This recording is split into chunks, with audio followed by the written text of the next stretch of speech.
Siin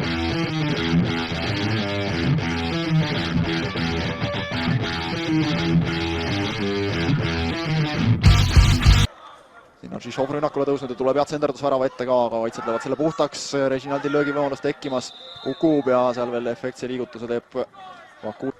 Kalju on jah kiire söödumänguga alustanud, aga vaatame, mis sellest karistuslöögist välja võetakse. Fabio lööb madalalt ja tuleb ära 1-0 sellest olukorrast. Tuleb niimoodi, et tuleb sealt oma meeste jala kaudu ja olemas 1-0 ning meie kõrval siin Kalju Pink reageerib sellele küll täpselt sellise moega, et mida muud sealt oodata saigi ning 1-0 asub Nõmme Kalju seda kohtumist juhtima ja Fabio arvele see värav ilmselt läheb, sest löök oli raami suunatud, aga paidekate õnnetu puude selle palli Niinepuu selja taha viis. Kordusest näeme kindlasti täpsemalt kohe, mis täpselt seal sündis, aga juba see oli vist esialgu isegi Kimbo Luulale mõeldud rohkem, aga nüüd Neemela teeb oma põhitööd ja Vakui selle palli lükkab ise endale hästi ette ja Vakui riputab selle palli.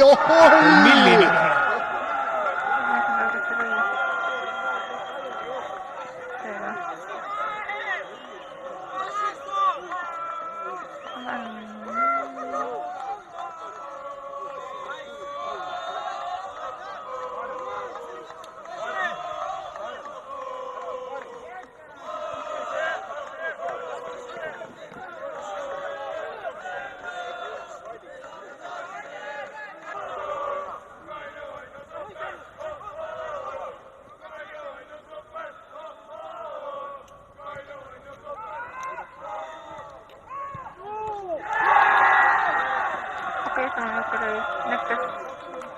Kas see on see, kes jookseb ja käsi kukkunud või?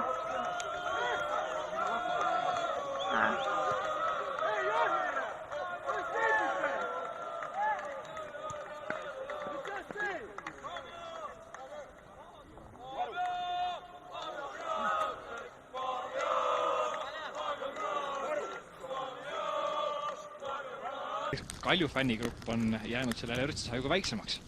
Aga nüüd head tsenderdus tuleb. Tuleb ka ja tuleb 4-0 ära sellest olukorrast. Allan Kimbo Luula lööb ära värava eest 4-0 ja nüüd on see mäng küll tehtud, seda võib küll öelda. Surus Kalju nii kaua, kuni sai siit kohe 49. minutil ka oma 4. värava kätte ja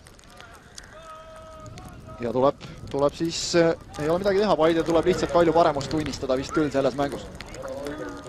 Mida veel siit loota saab, on auväravat, aga jah, seal mõne meetri võtta, aga jälle lõpuks ikkagi saadakse see pall kätte Vakui ja Vakui nüüd kas leiab sealt Kimbo Luula. Kimbo Luulal on löögikoht, Kimbo Luula lööb ja lööb ära. Teine värav Kimbo Luulal. Sai kindad ja sai ka värava ning 5-0 Nõmme Kalju juhtimas ja teist mängu järjest 5 palli pidanud Mattis Niinepuu selja tagant välja võtma Eesti meistriliigas. No ilmselt viimased paar nädalat on Niinepuule küll sellised, et meenutavad sellist Soomes maasikate korjamist, muudkui käid ja nopid. Ei ole midagi ilusat meelde jätta. Aga siin jah, lõpuks ikkagi Vakui oli mees, kes selle olukorra sealt ehitas väga hea läbisööduga ja Kimbo Luula sai palli ning lahendas ära. Natuke oli õnne ka jälle, nii nagu oli ka selle Fabio esimese värava puhul, aga Kalju on täna sellise pressi peale pannud Paidele, et vastu saada. Sugu ära sooja riietusruumi. Ja ei ole suluseisu siin ning keskel on täiesti vaba veel Mööl ka, aga ei ole Mööli vaja, sellepärast et siit tuleb Kirss ja lõpetab ära selle rünnaku ilusti ise ja väga hästi Kirss mängis selle olukorra lõpuni. 6-0 Nõmme Kaljule. Ja nii nagu ma ka ütlesin, et suurepärane hooaja algus oleks Kirsile, kui ta siit oma värava lööks ja täpselt seda ka tegi. Ilusti mängis väravahist mööda, jäi rahulikuks